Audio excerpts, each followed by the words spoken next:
Hello everybody, welcome back to my YouTube channel. So guys, in this video I'm gonna be showing you how to get clear mode on your TikTok. So guys, let's get started without wasting any time.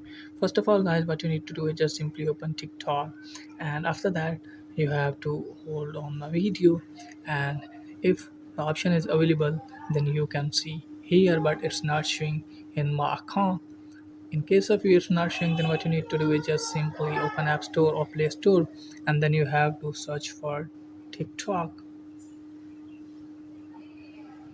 and from here check if any update available here or not. If any update available here, then you have to update your TikTok, and after that check whether this option is enabled or not. If this option is not available in your TikTok, then what you need to do is just simply open TikTok, and let me tell you that you have to make a request.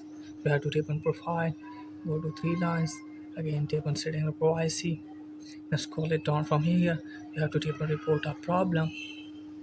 Firstly, let me tell you that you have to take a screenshot of your problem, and from here you have to scroll it down and you have to tap on suggestions, and after that what you need to do is just simply tap on no. Then you have to tap on need more help, and here you have to write about your problem. So I have already copied and given in the description as well, and here you have to take a screenshot, and from here you have to select that screenshot, and after that what you need to do is just simply tap on report, and after 48 hours this option will be enabled on your TikTok. So that's it guys for today's video. If that was helpful, please like the video and subscribe my channel. Thanks for watching.